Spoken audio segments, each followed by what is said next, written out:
As consumers and retailers in Quebec and Ontario grapple with contaminated romaine lettuce products, a new kit developed right here in Canada could provide a solution. Western University has created a device that can detect E. coli before food hits store shelves, which could greatly reduce recalls and threats to public health. Joining us now from London, Ontario, for a look at how it works is the Chief of the Department of Pediatrics at Western University, Dr. Michael Reeder. Thank you so much for being here, Doctor. We appreciate your time. Thank you, Ben. I'm actually the chair in pediatric clinical pharmacology here and a scientist at the Robarts. Well, thank you very much for clearing that up for us. Let's talk about E. coli, the contamination in Canada. It's an ongoing problem. I've got numbers here that say that on average, about 440 cases of E. coli infection reported to Public Health Agency of Canada every year. So talk to me about your kit and how exactly does it work? Certainly, Ben. Our kit, we started this research about 7 years ago, got an interest in food safety.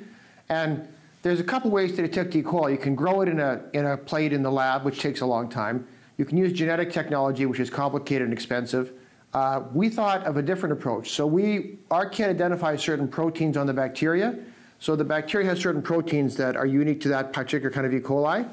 So the way our kit works is you take your sample of food, you incubate it, you mix it with some media for a few hours, then you take a little bit of the fluid out, you put it on the cassette, and it flows through like a pregnancy test. It's very much like a pregnancy test. So the first line is a red line, says yes, the kit works, and the second line, if that's red, it says no, we've got this bad E. coli, stop. So it's a very simple technology. Very simple technology, but food isn't generally tested before it goes to stores. But the one thing we know about this strain of E. coli that we're talking about that prompted this particular warning is it's the same strain from a similar outbreak last year. So what's preventing food from being tested as you would before it gets into the system? Time and complexity. Yeah. As I mentioned, the cultures take time, sometimes days to grow up, and the really big food companies will sometimes test food with genetics using genetic technology, which is great but expensive and complicated. And the thing is, most food producers are not big food producers. They're not billion-dollar companies. So if you've got a company that's moving $30–40 million a year, they're not going to spend a couple $1 million on a lab. So the question is ease of testing.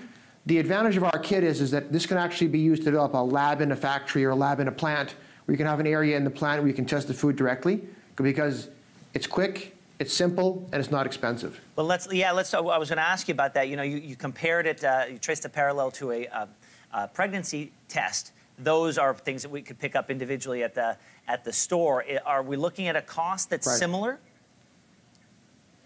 It'll be more expensive than a pregnancy test, but it's cheaper than culture, and it's much cheaper than genetic testing. Okay, and it's been approved by Health Canada. Definitely affordable. And it's been approved by Health Canada. So talk to me about the timeline. At what point are we going to see this being used by major companies?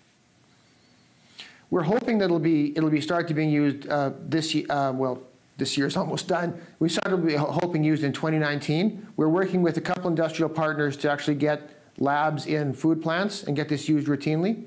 So we're hoping by this time next year, we're hoping that it's in routine use in a number of food plants. Doctor, this could be a game changer, so congratulations on all your hard work, on all your team's work. We really appreciate it. Thank you very much, Ben. And I think you're glad you mentioned my team because it's the team at the Robarts that did the work. I'm just the guy that gets to speak on TV. Well, thank you very much. All the best to you and your team. Thanks very much.